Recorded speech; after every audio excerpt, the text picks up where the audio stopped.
Welcome to MS news కి స్వాగతం. నా పేరు వరుణ్. ముందుగా బులెటిన్లో హెడ్లైన్స్ చూద్దాం.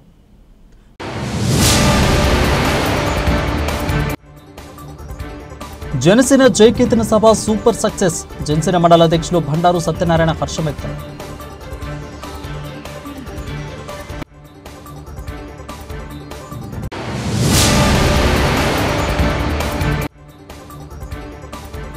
కురపల్లి బీసీ కాలనీ వద్ద ఘోర ప్రమాదం.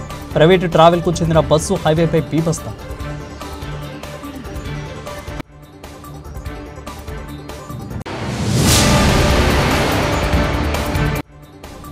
కృష్ణపట్నం పోర్టు వెర్త్ నెంబర్ 8 సమీపంలో చిరుత సంచారం. భయాందోళనలో మత్స్యకార గ్రామాలు.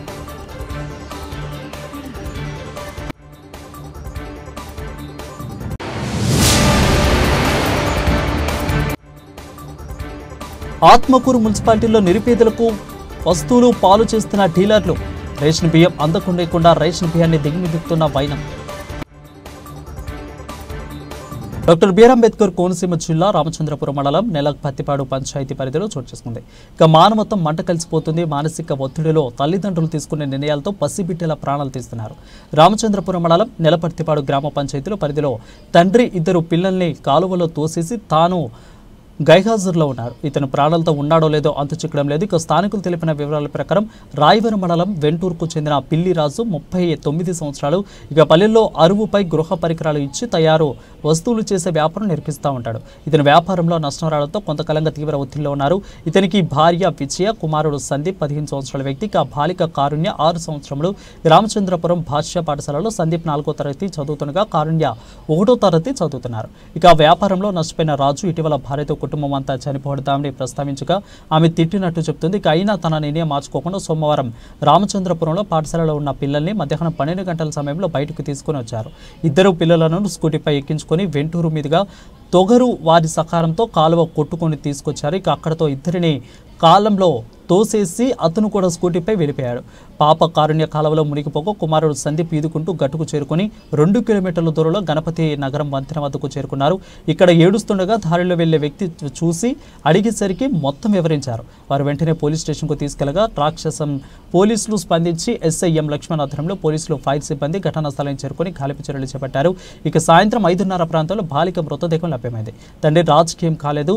ఇకైతే మృతదేహం వద్దకు చేరుకున్న బాలిక తల్లి విద్యను వాదించడానికి ఎవరి వల్ల కాలేదు. అయితే బాలుడు సందీప్ చెప్తున్న వివరాలు ప్రకారం 2 రోజుల క్రితం తన తండ్రి తమను కోటిపల్లి తదితర ప్రాంతాలను తిప్పాడని, చనిపోదామని చెప్పాడని చెప్పడం అందరినీ హృదయాలను కలిసివేసింది. నమస్కారం అండి. రాయవరం మండలం వెంటూరు గ్రామానికి చెందిన పిల్లిరాజు అనే వ్యక్తి, ఆయనకి 2 పిల్లలు ఉన్నారు. ఒక మగ పిల్లవాడు, ఒక ఆడపిల్ల. ఈరోజు స్కూల్లో ఉన్నప్పుడు సుమారు మధ్యాహ్నం 12 గంటల సమయంలో వాళ్ళని స్కూల్ నుంచి తీసుకొచ్చి ఆడిస్తానని చెప్పి ఈ కాలువ గట్టుకు తీసుకొచ్చి కాలువ మీద నుంచి తోసివేయడం జరిగింది. దాంతో అతని కుమారుడు ప్రాణాలతో బయటపడడం జరిగింది. అలాగే ఆ పాప ఈ కాలువలో మునిగి చనిపోవడం జరిగింది. అతను తండ్రి ఇలా అప్పుల పాలు అవ్వడం వల్ల మరి ఏ ఇతర కారణం వల్ల అతను 2 పిల్లల్ని చంపి అతను చనిపోవాలనే ఉద్దేశంతో ఇలా తీసుకొచ్చినట్టుగా తెలుస్తుంది. ప్రస్తుతానికి అతని ఆచూకీ, తండ్రి ఆచూకీ ఇంకా మనకి లభ్యం కాలేదు. కేసు నమోదు చేసి దర్యాప్తు చేస్తున్నాం. ఒకవేళ తండ్రి బతికున్నా చనిపోయినా అతను కూడా ట్రేస్ చేస్తాం. Thank you. కాకినాడలోనే ఇలాంటి సంఘటన మనం జరిగిందండి. ఇప్పుడేమో ఇలా జరిగింది. అసలు మీ అడ్వైజ్ ఏంటంటే అసలు తల్లిదండ్రులకి ఏమి అడ్వైజ్ చేయండి చెప్పండి. దయచేసి అందరినీ రిక్వెస్ట్ చేస్తున్నాం. ఇది చాలా దురదృష్టకర సంఘటన. ఎందుకంటే ఈ రోజుల్లో చాలామంది పిల్లలు లేక ఎంతో బాధపడుతున్నారు. అనేక మంది పిల్లల కోసం లక్షలు ఖర్చు పెట్టి రకరకాల ప్రయత్నాలు చేస్తున్నారు. అలాంటి తరుణంలో అప్పుల బాధతో కానీ మరే ఇతర కారణాల వల్ల పిల్లల మీద ఎలాంటి కక్ష సాధింపు చర్యలు చేయడం అనేది చాలా మూర్ఖత్వం. అనేది అందరినీ కూడా రిక్వెస్ట్ చేస్తున్నాను. మీ ఎవరికైనా పర్సనల్ ఇష్యూస్ ఉంటే అది ఏ రకంగా సాల్వ్ చేసుకోవాలో కానీ ఆత్మహత్య చేసుకోవడం అనేది పిచ్చితనం.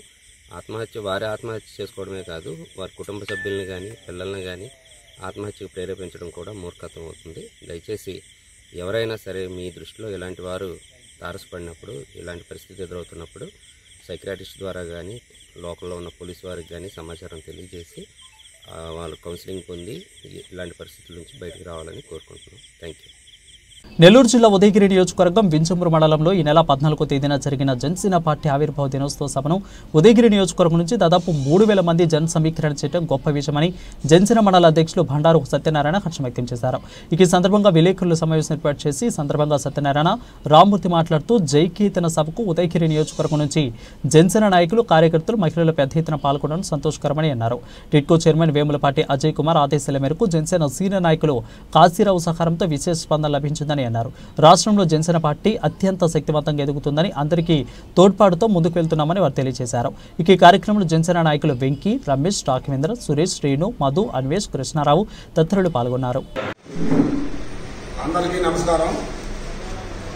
నా పేరు బండారు వెంకట సత్యనారాయణ, వింజమూరు జనసేన పార్టీ మండల అధ్యక్షుడిని. ఈ సమావేశానికి ముఖ్య కారణం ఏంటంటే జనసేన పార్టీ 12వ ఆవిర్భావ సభ జరుపుకున్నకు ఎంతో శుభపరిణామం. 14వ తేదీ జరిగిన పిఠాపురంలో జరిగిన ఆవిర్భావ సభ జైకీర్తనం సభకు నెల్లూరు జిల్లా నుండి ఇన్ఛార్జ్ వేములపాటి అజయ్ కుమార్ గారు ఆధ్వర్యంలో సభను విజయవంతం చేసిన ప్రతి జన సైనికులకు, వీర మహిళలకు, మన వీరాభిమానులకు అందరికీ పేరు పేరున హృదయపూర్వక ధన్యవాదాలు. అదేవిధంగా 8 మండలాల జనసేన మండలాధ్యక్షులకి, ఇన్ఛార్జీలకి, మన ప్రధాన కార్యదర్శికి అందరికీ పేరు పేరున ధన్యవాదాలు తెలపమని అజయ్ గారు మాకు తెలపడం జరిగింది. అదేవిధంగా మన 40 బస్సులు, దాదాపు 40 బస్సులు పెట్టారు 7 నియోజకవర్గాల నుంచి. మన ఒక పార్లమెంట్ పరిధిలో 40 బస్సులు, దాదాపు 2000 నుంచి 2500 బస్సులు మంది జనాభా తరలించారు. అదేవిధంగా సొంత వెహికల్తో కొంతమంది బస్సుల్లో కూడా వెళ్ళారు. మన ఉదయగిరి నియోజకవర్గం నుంచి నాసేన నా వంతు సాయం ఆ ప్రోగ్రాంలో మెంబర్షిప్గా ఉంటూ మన సీతారాంపురం మండలంలో భోగినేని కాశీరావు గారు ఆయన సహాయంతో 4 బస్సులు ఉదయగిరి నియోజకవర్గం నుంచి పెట్టడం జరిగింది. ఆయన చేసిన ఇదితో మన ఉదయగిరి నుంచి కూడా బాగా జనం తరలిందారు. ఈ ఉద్యోగోత్సవంలో పాల్గొన్న ప్రతి ఒక్కరికి ఆయన తరఫున కూడా మేము ధన్యవాదాలు తెలుపుకుంటున్నాం. నియోజకవర్గంలో ప్రతి ఒక్క మండలంలో జనసేన పార్టీ బలోపేతం చేయాలని మా ఉద్దేశం. అజయ్ గారు కూడా చెప్పేది ఏంటంటే జనసేన ఎక్కడ ఇబ్బందులు ఉన్నా, ఎక్కడ ఎవరైనా బాధపడుతున్న ప్రతి జనసైనికుడికి, ప్రతి కార్యకర్తకి, ప్రతి ప్రజలకి అందుబాటులో ఉండి మనం మేలు చేసే విధంగా కార్యక్రమాలు చేసుకుంటూ జనసేనను ముందుకు నడిపించమని ఆదేశాలు ఇచ్చారు. ఆ ఆదేశాల మేరకు మేము ఈ ప్రెస్ మీట్ పెట్టడం జరిగింది. ఉదయగిరి మండలం కుర్రపల్లి బీసీ కాలనీ వద్ద ఘోర ప్రమాదం చోటు చేసుకుంది. ఎస్ఎల్సీ ప్రైవేటు ట్రావెల్స్కు చెందిన బస్సు హైవేపై బీభత్సను సృష్టించింది. ఈ ఘటనలో సుమారు 12 గేదెలు మృతి చెందాయి. సీతారాంపురం నుంచి హైదరాబాద్కు వెళ్తున్న ఈ బస్సు వేగంగా దూసుకుపోవడంతో గేదెల గుంపు ఢీకొట్టింది. ఈ ప్రమాదం వల్ల గేదెలు అక్కడికక్కడే ప్రాణాలు కోల్పోయాయి. అయితే ప్రమాదం జరిగిన వెంటనే ప్రైవేటు ట్రావెల్ బస్సు ప్రయాణికులను రోడ్డు మీద వదిలేసి వెళ్లిపోయిందని ప్రత్యక్ష సాక్షులు తెలిపారు. ఈ ఘటనపై స్థానిక పోలీసులు వివరణ ప్రారంభించారు. ప్రమాదానికి గల కారణాలు పరిశీలిస్తున్నారు. ఇంకా పూర్తి వివరాలు తెలియాల్సి ఉంది.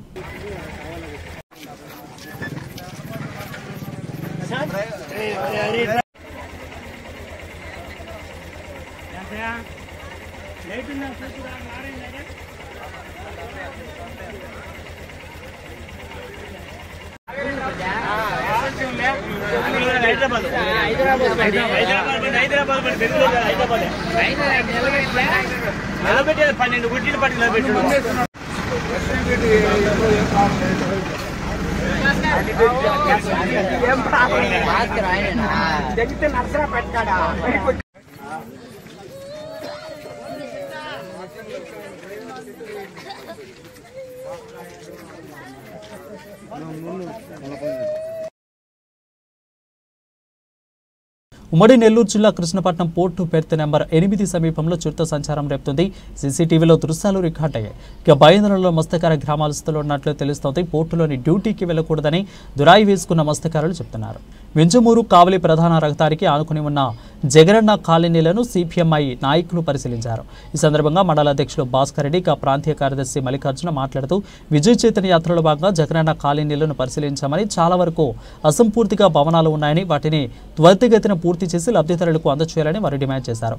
ఇక కూటమి ప్రభుత్వం ఏర్పడి 10 నెలలు అయినప్పటికీ కూడా ఈ కాలనీలను గాలికి వదిలేయడం దారుణమని అన్నారు. ఈ భవన నిర్మాణాలకు ఎన్ఆర్ఈజీఎస్ నిధులను వెంటనే విడుదల చేయాలని, అసంపూర్తిగా భవనాలు బీటలు పడి అధ్వానంగా తయారయ్యాయని వారు వాపోయారు. ఇక కూటమి ప్రభుత్వం ప్రజా సమస్యలను పరిష్కరించకపోతే వామపక్ష నేతల పోరాటానికి పిలుపునిస్తామని అన్నారు. ఇక ఈ కార్యక్రమంలో సిపిఎం నాయకులు బయ్యన్న, రామన్రాయరెడ్డి, అదేవిధంగా రమరెడ్డి, మల్లాత్రి, స్వాములు, నాగేశ్వరరావు పాల్గొన్నారు. ప్రాంతీయ మండల కమిటీ సభ్యుడిని. ఈరోజు ఈ లేఅవుట్లో, జగనన్న లేఅవుట్లో ఇక్కడ ఈ మీటింగ్ పెట్టడానికి ముఖ్య ఉద్దేశం, మన గవర్నమెంట్లో గతంలో ఉన్నటువంటి వైసీపీ గవర్నమెంటు ఇక్కడ కాలనీలు శాంక్షన్ చేసింది. అదేవిధంగా ఈ కాలనీలకు సంబంధించి ఎన్ఆర్జీఎస్ నిధులకు లింక్ చేసి ఎన్ఆర్జీఎస్ నిధులతోటే ఈ పూర్తి చేయాలనేటువంటి ఉద్దేశంతో అప్పుడు ఆ గవర్నమెంట్ వాటిని లింక్ చేయడం జరిగింది. అదేవిధంగా మన రాష్ట్ర వ్యాప్తంగా కూడా ప్రజా చైతన్య యాత్రలో భాగంగానే ఈ ప్రాబ్లమ్స్ ఇలా జరిగినటువంటి వాటన్నిటి మీద కూడా మేము ప్రజలకు అందరికీ అవేర్నెస్ కల్పించాలని చెప్పేటువంటి ఉద్దేశంతో ఈ ఏరియాలో ఈరోజు ఈ మీటింగ్ పెట్టడం జరిగింది. ఇక్కడ ఈ కాలనీలని అందరూ కూడా పరిశీలించినప్పుడు ఇక్కడ అర్థమైంది ఏంటంటే, గతంలో కట్టినటువంటి బేస్మటాలన్నీ కూడా సగానికి సగం కుంగిపోయి ఉన్నాయి, అన్నిటి మీద కూడా చెట్లు మొలిచిపోయి ఉన్నాయి. కానీ ఈ ఎన్ఆర్జీఎస్ నిధులకి దానికి లింక్ పెట్టి చేయడం వల్ల, ఇప్పుడుండేటువంటి ప్రభుత్వం కూడా దాని మీద దృష్టి పెట్టకుండా వదిలేయడం వల్ల ఈ ఎన్ఆర్జీఎస్ నిధులు లబ్ధిదారులకు ఎవరికి రాకపోవడం, ఏ పని లేకుండా కూలి పనికి వెళ్దాము, ఆ ఎన్ఆర్జీఎస్ పని కన్నా వెళ్దాం అనుకుంటే ఆ డబ్బులు రాక, ఇటు కాలనీలు పూర్తిగాక చాలా ఆందోళనలో ఉన్నటువంటి పరిస్థితి. ఈ ఎన్ఆర్జీఎస్ నిధుల్ని ఈ కాలనీలకు లింక్ పెట్టకుండా డైరెక్ట్గా లబ్ధిదారులకి ఎవరికైతే ఉన్నారో లబ్ధిదారులకి జమ చేసే విధంగా చర్యలు తీసుకోవాలి. ఈ కాలనీలని గవర్నమెంటే స్వయంగా నిర్మించాలి. ఎన్ఆర్జీఎస్ నిధులతో సంబంధం లేకుండా గవర్నమెంట్ అమౌంట్ తోటే కాలనీలు నిర్మించాలని చెప్పి కూడా సిపిఎం పార్టీగా మేము డిమాండ్ చేస్తూ ఉన్నాం. ఇలాంటి సమస్యలన్నీ కూడా రకరకాల సమస్యలు ఉన్నాయి. రైతువారీ సమస్యలు, ఈ రైతు కూలీల సమస్యలు, అదేవిధంగా మన కార్మికుల సమస్యలు, అన్ని రకాల సమస్యలు ఉన్నాయి. ఈ సమస్యలన్నిటి మీద కూడా మేము ప్రజా చైతన్య యాత్రలో భాగంగా అందరినీ కలుపుకొని పోయి చూసుకొని చేస్తూ ఉన్నాము. ఇదే విధంగా ఈ గవర్నమెంట్, ఈ కూటమి ప్రభుత్వం కూడా ఇదే విధంగా మొద్దు నిద్రలో కానీ ఉంటే రాబో రోజుల్లో చాలా ఎక్కువగా జనాలను సమీకరించి జనాల తరపున మేము ఉండి ముందడుగు వేసి ప్రతి ఒక్క సమస్య మీద కూడా పోరాటం చేయడానికి ఉధృతంగా పోరాటం చేస్తామని చెప్పి కూడా సిపిఎం పార్టీగా తెలియజేస్తా ఉన్నాం. మల్లికార్జున, సిపిఎం పార్టీ ప్రాంతీయ కార్యదర్శిని. ఈరోజు ప్రజా చైతన్య యాత్రలో భాగంగా, సిపిఎం పార్టీ ప్రజా చైతన్య యాత్రలో భాగంగా ఇక్కడ ఇంజమూరుకు వచ్చినాం. కూటమి ప్రభుత్వం ఏర్పడి 10 నెలలు అయింది. సూపర్ 6 వాగ్దానాలతో చంద్రబాబు గారు అధికారాన్ని చేపట్టడం జరిగింది. అయితే గత ప్రభుత్వం ఏ విధంగా అయితే ప్రజా వ్యతిరేక విధానాలు అవలంబిస్తుందో అలాగే ఈ ప్రభుత్వం కూడా ఈరోజు అటువంటి మార్గాలను ఎంచుకొని చేస్తుంది. దీనికి మూల్యం చెల్లించుకో తప్పదు. అయితే మేము సిపిఎం పార్టీగా ఈ ఏరియాకి సంబంధించి సాగునీరు, త్రాగునీరు అందించమని కోరుతూ అలాంటి ప్రాజెక్టులని వాటికి నిధులు కేటాయించి చేయాలని కోరుతున్నాం. అలాగే ఎలుగొండ ప్రాజెక్టు ఒకటి, పెద్దిరెడ్డిపల్లి రిజర్వాయర్ ప్రాజెక్టు ఒకటి వీటికి నిధులు కేటాయించి సత్వరమే పూర్తి చేయాలనేది మేము సిపిఎం పార్టీగా డిమాండ్ చేస్తున్నాం. అలాగే ఉపాధి పనుల్లో ఈరోజు విపరీతంగా అవినీతి పేరుకుపోయింది. ఆ అవినీతిని నిర్మూలించి జనాలకి సరైనటువంటి వేతనాలు అందించాలని కోరుతున్నాం. అలాగే పని దినాలు కూడా ఇక్కడ ఎక్కువ ఈ కరువు ప్రాంతంతో కూడిన ఏరియా కాబట్టి పని దినాలు 200 రోజులు పెంచి వేతనాలు కూడా కనీస కూలీ 270 రూపాయలు ఖచ్చితంగా అమలు చేయాలనేది కూడా మేము ఈ సందర్భంగా కోరుతున్నాం. ఇంకా అనేక రకాల ప్రజా సమస్యలు ఉన్నాయి. ఈ ప్రజా సమస్యలు అన్నిటి మేము తీసుకొని త్వరలో ఒక ఆందోళన కార్యక్రమం కూడా మండలాల్లో చేస్తామని ఇందు మూలంగా తెలియజేస్తున్నాం. ఆత్మకూరు మున్సిపాలిటీలో నిరుపేదలకు వస్తువులు పాలు చేస్తున్న డీలర్లు, వాహనదారులను, లబ్ధిదారులకు రేషన్ బియ్యం అందించకుండా రేషన్ బియ్యాన్ని దిగమించుకుంటున్న వైనం ఇక్కడ కనిపిస్తుంది. ఇక నెల్లూరు జిల్లా ఆత్మకూరు మున్సిపాలిటీలోని పరిధిలోని 18, 16 వార్డుల్లోని పేద ప్రజలకు రేషన్ బియ్యం అందించకుండా వాహనదారులు, డీలర్లు కుమ్మక్కై సొమ్ము చేసుకుంటున్న వైనం ఇక్కడ కనిపిస్తుంది. ఇక రేషన్ బియ్యం వాహనం కూడా ఎప్పుడు వస్తుందో తెలియదు, సమయపాలన లేదు. కూలికి వెళితే గానీ డొక్కాడని నిరుపేదలు కూలి పనులు మానుకొని రేషన్ బియ్యం కోసం ఎదురు చూస్తున్నారు. ఈ రోజు చివరి రోజు కావడంతో బండి రాకపోవడంతో ఆవేదన చెందుతున్నారు కొందరు మహిళలు. డీలర్లు. లబ్ధిదారులకు ప్రభుత్వం ఇచ్చే రేషన్ బియ్యాన్ని తమకు అమ్ముకోవాలని ఒత్తిడి చేస్తున్నారు రేషన్ డీలర్లు. ఇక వాహనదారులు విధి లేని పరిస్థితుల్లో రేషన్ డీలర్లని ఆశ్రయిస్తే అక్కడ కూడా నిరాశ ఎదురవుతుంది. ఇక బియ్యం అమ్మితేనే తాయి వేయాలంటూ కూడా వెళ్ళండి లేదంటే అని చేదిరింపుగా మాట్లాడుతున్నారని వాపోయారు మహిళలు. ఇకనైనా సంబంధిత అధికారులు స్పందించి తమకు బియ్యం అందజేసి ఆకలిని తీర్చాలని కోరుతున్నారు.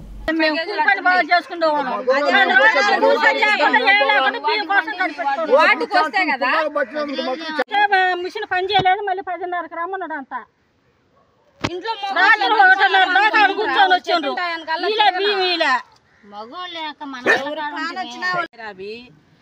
మేము రేషన్ బిందినే బతికే వాళ్ళము, మాకెవరు లేరు, సంపాదించేవాళ్ళు లేరు, మేము ఆడుగుతున్నాము పిల్లకల్ని ఆ స్టోర్ బియ్యంతో మేము బతకాలా.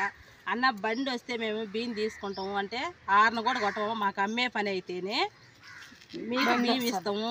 ఇలా బండి వస్తుంది అంటే హార్న కొట్టండి అన్న, కిలోమీటర్లు ఉన్నా కానీ మేము తెచ్చుకుంటాం అంటే హార్న కూడా కొట్టము, మాకు అమ్మే వాళ్ళకి మాత్రం మేము చెప్పుకొని సైగా ఇచ్చుకొని పోతాము, మీరు అందరు తీసేసుకుంటారు, అందుకే మేము హార్న కూడా కొట్టమని ఎకటారంగా మాట్లాడుతున్నాడు. ఎకటారంగా. మీది ఎన్నో వార్డమ్మా? 16వ వార్డు. రత్తమ్మ కాడికి పోతే మాకు ఇచ్చే పని అయితేనే నేను ఏలు ముద్ర పెట్టిస్తాను, లేదంటే పోండి ఇక్కడి నుంచి దాటుకొని అని చెప్పారని ఆమె లేనిపోని మాటలన్నీ మాట్లాడుతుంది. రత్తమ్మ కాడికి పోతే ఇప్పుడు ఎన్ని మాటలు పోయినా అదే మాట. మాతో పాటు నలుగురం పోతే ఏలు ముద్రలు వేసేవాళ్ళు, మాకు అమ్మే వాళ్ళు అయితే లోపలికి రండి, బియ్యం తీసుకునే వాళ్ళైతే వెళ్ళిపోండి అని చెప్పి అక్కడి నుంచి గేట్ కాడి నుంచి తరివేస్తుంది రత్తమ్మ. మేము ఎట్ట బతకాలా? స్టోర్ బియ్యం తినే బతికేవాళ్ళం. సరే మా అమ్మ మా చెల్లెలు ఇదిగో వీళ్ళు ఉండరు, ఒకవేళ అవసరానికి వాళ్ళ డబ్బులు కావాలన్నప్పుడు నేను తీసుకుంటానులా, ఎందుకు తీసుకుంటావు నువ్వు బియ్యము, వాళ్ళు మాకే ఇస్తారు కదా, మేము తీసుకుంటాం కదా, నువ్వు ఎందుకు తీసుకుంటావు అని చెప్పి మా మీద గొడవకు వస్తున్నాడు బియ్యం బండి వాళ్ళు. ఎట్ట చేయాలి? ఎట్టయితేనో సకాలంగా మాకు బియ్యం బండి వస్తే మేము కాపులా ఉంటున్నాం, అదే పనిగా పనులు బాగొట్టుకొని రాత్రి అయితే 9 గంటలు దాకున్నాం. కావాలని మిషన్ లాప్ చేసేసి బియ్యం రేపు వచ్చి పడిగాపులు గాయండి అని చెప్పి నవ్వుకుంటా పోతుండ్రు. ఎట్లా చేయాలి సార్? ఎట్లయితేనో ఎట్ట బతకాలా? స్టోర్ అమ్ముకునే వాళ్ళు అసలు మాట ఏంది నాకు అర్థం కావట్లేదు. మాకిచ్చే పని అయితేనే మేము బండి ఎడకొస్తుంది, మేము అమ్ముకునే వాళ్ళకి మేము పక్కన పెట్టుకుని ఇదే క్లియర్ గా నాతోనే చెప్పాడు ఆయన. ఆరును కొట్టండి, మేము వస్తాం ఎంత దూరంలో ఉన్నానంటే ఆరును కూడా కొట్టమమ్మా, మీరు అందరూ బియ్యం తీసేసుకుంటారా, మాకెట్టొస్తాయి బియ్యం అని చెప్పని అంటుండ్రు. మేము కొనుక్కొని తినే స్తోమత కూడా మాకు లేదు, మాకు లేదు. ఆ స్టోర్ బియ్యంతో మేము కాలం గడుపుకొని అది మాకేదో న్యాయం చేయండి. బండి వచ్చిందమ్మా ఈ నెలలో? బండి రాలే, ఎక్కడికైనా పరిగిస్తా ఉన్నాం, పోయిన కడలో మా మొహాలు చూసి తరివేస్తాం.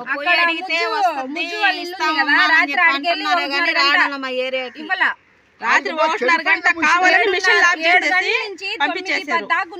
మిషన్లు పని చేయడం లేదని చెప్పి పంపించేసారు. కాకినాడ నగరపాలక సంస్థ పరిధిలో ప్రతినిత్యం తడి చెత్త పొడి చెత్త సేకరించే క్లాప్ వాహనాలను మార్చి 1 నుండి గ్యాస్ పెట్రోల్ వేయించుకోవడం వల్ల నిలిచిపోయాయని, తక్షణమే వాహనాలను ఇంధనం సమకూర్చి నడిపించాలని సిఐటి ఆధ్వర్యంలో మంగళవారం ఉదయం జగన్నాథపురం వాహనాలు యార్డ్ వద్ద డ్రైవర్స్ నిరసన చేపట్టారు. ఈ సందర్భంగా సిఐటి నగర co convener Palivela Veerababu, drivers union అధ్యక్షులు షేక్ ఇస్మాయిల్ మాట్లాడుతూ కాకినాడ నగరంలో క్లాప్ వాహనాలు చెత్త సేకరణలో కీలక పాత్ర పోషిస్తున్న విషయం అందరికీ తెలిసిందే అన్నారు. ఇక రాష్ట్ర ప్రభుత్వం విధానపరమైన నిర్ణయం వల్ల క్లాప్ వ్యవస్థ కొనసాగుతుందా, డ్రైవర్స్ ఉపాధి భద్రత విషయంలో ఆందోళన చెందుతున్నారని తెలిపారు. ఈ కార్యక్రమంలో సిఐటి నగర కన్వీనర్ మలక వెంకటరమణతో పాటు క్లాప్ వాహన డ్రైవర్స్ యూనియన్ నాయకులు తదితరులు పాల్గొన్నారు.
అందరికీ నమస్కారం అండి. నగరపాలక సంస్థలో క్లాబ్ డ్రైవర్గా పనిచేస్తున్న డ్రైవర్లు మేము అందరూ కాకినాడ నగరపాలక సంస్థలో 120 మంది డ్రైవర్లు పనిచేయడం జరుగుతుందండి. ప్రతిరోజు కూడా పొద్దున్నే తడి చెత్త పొడి చెత్త సేకరణ చేయడం జరుగుతుందండి. అలాంటి మా డ్రైవర్లకి 3 నెలలుగా జీతాలు ఇవ్వడం లేదండి. 3 నెలలుగా బకాయి పెట్టడం జరిగింది. మన యాజమాన్య వాళ్ళకి ఫోన్ చేస్తే గవర్నమెంట్ నుంచి మాకు ఇప్పటివరకు అమౌంట్ అనేది రాలేదు, వచ్చిన వెంటనే మీకు జమ చేస్తామని చెప్పడం జరుగుతుంది. దయించి ప్రభుత్వం వారు మా యొక్క జీతాలు వెంటనే కాంట్రాక్ట్ వాళ్ళకి ఇచ్చేసి జమ చేయాలని, వాళ్ళు వెంటనే వీలైనంత త్వరగా మా అందరికీ జీతాలు ఇవ్వాలని కోరడం జరుగుతుంది. అదేవిధంగా పిఎఫ్ ఈఎస్ఐ మా యొక్క జీతాలు కట్ చేసి దగ్గర 2024 జనవరి నుంచి ఇప్పుడు దాకా పిఎఫ్ ఈఎస్ఐ జమ చేయలేదు. అది కూడా వెంటనే జమ చేయాలని కోరడం జరుగుతుంది. వారాంతపు సెలవులు కూడా అమలు చేయాలని కోరడం జరుగుతుంది. వీలైనంత వరకు అందరూ ఆలోచించండి. ఇవాళ ఉన్న పరిస్థితుల్లో ఒక డ్రైవర్ 1 నెల రోజులు జీతం లేకపోతే ఎలాంటి పరిస్థితి ఎదుర్కోవాలో, అలాంటిది 3వ నెల అయింది ఇప్పుడు దాకా జీతాలు ఇవ్వలేదు. సంక్రాంతి పండుగ జరిగింది జనవరి పండుగకి జీతం వేయలేదు. ఫిబ్రవరి జరిగింది పండుగ కాలంలో కూడా చాలా ఇబ్బందులు పడ్డాం మేమందరం కూడా. కాబట్టి దయించి యాజమాన్య వారు వెంటనే మా అందరికి కూడా శాలరీస్ ఇప్పించవలసిందిగా కోరి ప్రార్థించడం జరుగుతుంది. సంస్థలో 105 క్లాప్ వాహనాలు 2021 అక్టోబర్ 2 నుంచి ప్రతినిత్యం తడి చెత్త పొడి చెత్త నగరంలో ఇంటింటికి తిరుగుతూ సేకరించడం జరుగుతున్న విషయం అందరికీ తెలిసిందే. క్లాప్ వాహనాలు వచ్చిన తర్వాత శానిటేషన్లో మంచి ప్రగతి సాధించి ఆల్ ఇండియా స్థాయిలో కాకినాడ నగరపాలక సంస్థ 2వ బహుమతి కూడా పొందిన విషయం కాకినాడ నగర పెద్దలందరికీ తెలిసిన విషయమే. అయితే ఇటీవల కాలంలో ప్రభుత్వంలో వచ్చిన మార్పుల వల్ల ఈ క్లాప్ వ్యవస్థ కొనసాగుతుందా లేదా అని తర్జన భర్జనలు జరుగుతున్నాయి. మున్సిపల్ శాఖ మంత్రి నారాయణ గారే కాకినాడ కూడా ఇన్ఛార్జిగా ఉన్నారు కాబట్టి ఈ నేపథ్యంలో యూనియన్స్ అన్ని కలిసిన తర్వాత క్లాప్ వాహనాలు కొనసాగుతాయని చెప్పారు. అయితే జీతాలు ఇచ్చే విషయంలో ప్రభుత్వం ఇవ్వాలా నగరపాలక సంస్థ ఇవ్వాలని సందిగ్ధంలో పూర్తి స్థాయిలో వేతనాలు రాకపోవడమే కాకుండా ఈ మార్చి 1వ తారీఖు నుంచి మొత్తం కాకినాడలో ఉన్న క్లాప్ వాహనాలన్నీ కాంట్రాక్టర్ గారు గ్యాస్ వేయించకపోవడం వల్ల, పెట్రోల్ వేయించుకోవడం వల్ల నిలిచిపోయినాయి. ప్రతిరోజు ఉదయం 5 గంటలకి డ్రైవర్లు వాహనాల యార్డుకి రావడం, వాహనాలు తీస్తారా లేదని ఎదురు చూడడం, 9-10 గంటల దాకా ఉండి మళ్ళీ ఇంటి ముఖం పట్టడం జరుగుతుంది. నగరపాలక సంస్థ అధికారులను జిల్లా కలెక్టర్ వారిని కోరితే ప్రభుత్వానికి కాంట్రాక్టర్కి ఇవ్వడానికి 30 లక్షల రూపాయలు పంపించినట్టుగా చెప్పారు. అవి ఇంకా జమ కాలేదని కాంట్రాక్టర్ గారు అంటున్నారు. వెరసి 2 రకాల సమస్యలు. ఒకటి, క్లాబ్ డ్రైవర్కి 3 నెలల నుంచి జీతాలు లేవు, ఇచ్చేదేమో అంతంత మాత్రం జీతం. రెండో పక్కన గత 18 రోజులుగా కాకినాడలో శానిటేషన్ కుంటుపడిపోయింది ఈ క్లాప్ వాహనాలు నిలిచిపోవడం వల్ల. కాబట్టి ఉన్నతాధికారులు, మున్సిపల్ అడ్మినిస్ట్రేషన్ అధికారులు స్పందించి క్లాప్ వాహనాలు నడవడానికి మీరు మీ పాత్ర పోషించాలని, డ్రైవర్లకు కూడా 3 నెలల బకాయి జీతాలు ఇప్పించాలి, కనీస వేతనం జీవో ప్రకారం 24,500 ఇప్పించాలి, కార్మిక చట్టాల ప్రకారం వారాంతపు సెలవులు, క్యాజువల్ లీవులు కూడా ఇప్పించాలని సిఐటిగా డిమాండ్ చేస్తున్నాం. ముందు వాహనాలు రోడ్డు ఎక్కిన తర్వాత కార్మికుల సమస్యలన్నీ కూడా అధికారుల దృష్టికి తీసుకువెళ్ళడానికి ఈరోజు ఒక నూతన కమిటీని కూడా డ్రైవర్స్ ఎన్నుకోవడం జరిగింది. కమిటీ సభ్యులందరికీ సిఐటి తరఫున ఉద్యమ అభినందనలు తెలియజేస్తున్నాం. నగరంలో ఉన్న ప్రజలందరికీ విజ్ఞప్తి ఏమిటంటే క్లాప్ వాహన డ్రైవర్ల సమస్యల పట్ల మీ అందరి మద్దతు కోరుతూ ఉన్నాం. ఎందుకనంటే ప్రతినిత్యం చెత్త అనేది దాన్ని తరలించడం అత్యంత ముఖ్యమైన విషయం. అది ఏ స్థాయి కుటుంబానికైనా. అటువంటి దానిలో కీలక పాత్ర పోషిస్తున్న క్లాప్ వాహన డ్రైవర్స్కి చాలని జీతాలు, ఎప్పుడు కూడా సక్రమంగా జీతాలు రావడం లేదు, బకాయిలు ఉంటున్నాయి. ఇప్పుడు తాజాగా వాహనాలు నిలిచిపోవడం వల్ల అసలు ఈ ఉద్యోగం ఉంటుందా ఉండదా అని అగమ్యగోచరమైన పరిస్థితులు కాకినాడ నగరంలో ఉన్నాయి. కాబట్టి రేపు రాబోయే రోజుల్లో క్లాప్ వాహన డ్రైవర్ల యొక్క పోరాటాలకి, ఉద్యమానికి పెద్దలందరూ మద్దతు ఇవ్వాలని కోరుతున్నాం. ఉన్నతాధికారులు ఈ వాహనాలు నడిపించి డ్రైవర్ల సమస్యలు పరిష్కరించాలని సిఐటి తరఫున విజ్ఞప్తి చేస్తున్నాం.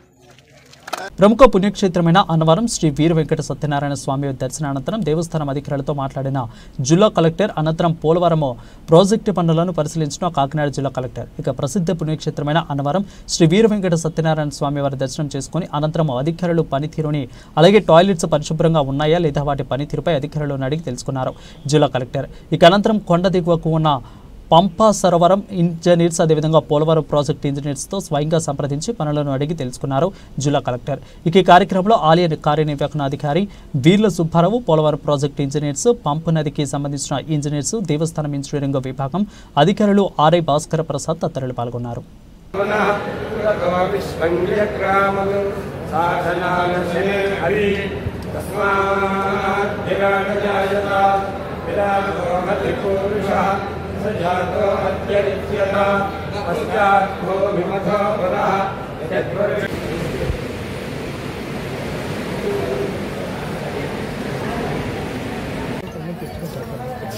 అది ఎక్కువ వస్తే మనం జమ వేస్తాం స్టోరేజ్ ఎవరికి షార్టేజ్ ఇచ్చిన ఉంటుంది సార్ రికవరీ చేసి మనం 40% టాయిలెట్స్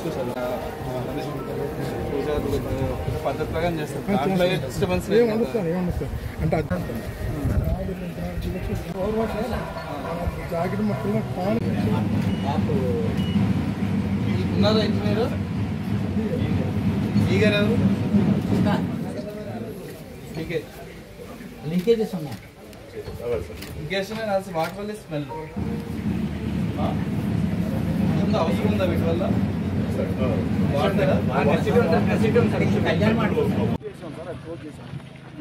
అలా వచ్చేసారు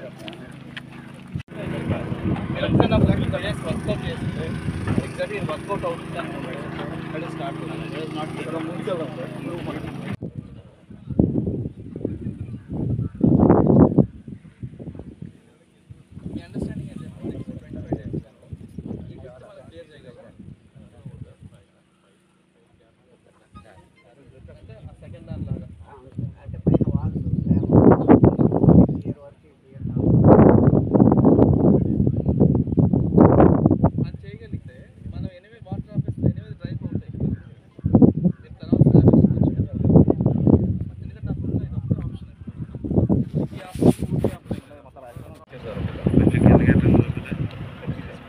ఒకసారి నాకు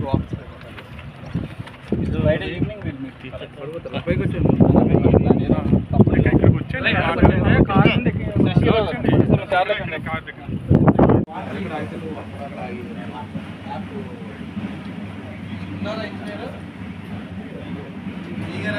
క్షేత్ర స్నానాలు తర్వాత ఈ నెక్స్ట్ ఒక 1.5 monthలో జరిగే కార్యక్రమాల గురించి వాటర్ అవైలబిలిటీ పంపాలో ఎంతవరకు నీళ్ళు ఉన్నాయి, పోలవరం వర్క్స్ జరుగుతున్నాయి కాబట్టి రెండింటిని డిస్టర్బ్ చేయకుండా ఎలా మేనేజ్ చేయాలనే దాని గురించి వాళ్ళు విజిట్ చేయడం జరిగింది. అలాంగ్ విత్ పోలవరం ఇంజనీర్స్, తర్వాత పంపాకు సంబంధించిన ఇంజనీరింగ్ సహా along with temple authorities. So 3-4 daysలో ఆప్షన్స్ ఒకసారి ఎవాల్యుయేట్ చేసుకొని ఫైనల్గా ఎలా చేస్తామని ప్లాన్ చేసుకోండి. సార్ నిన్న సత్యనీకరణ అది రాంగ్ ఇన్ఫర్మేషన్ ఉంది చాలా వరకు. బులెటిన్ ముగించే ముందు మరొకసారి హెడ్లైన్ చూద్దాం.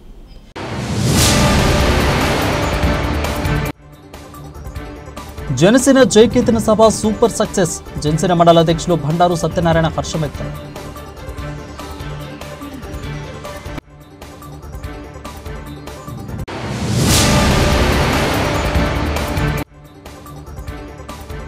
కురపల్లి బీసీ కాలనీ వద్ద ఘోర ప్రమాదం. ప్రైవేటు ట్రావెల్కు చెందిన బస్సు హైవేపై బీభత్సం.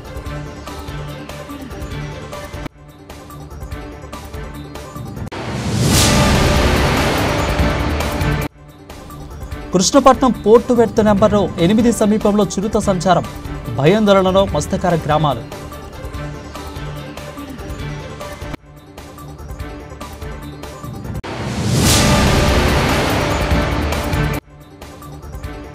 ఆత్మకూరు మున్సిపాలిటీలో నిరుపేదలకు వస్తువులు పాలు చేస్తున్న డీలర్లు. రేషన్ బియ్యం అందకుండా రేషన్ బియ్యాన్ని దిగుమిదిస్తున్న వైనం. ఇవి ఇప్పుడు వరకున్న బులెటిన్ అప్డేట్స్. మరిన్ని అప్డేట్స్ కోసం చూస్తూనే ఉండండి ఇమేజ్ న్యూస్.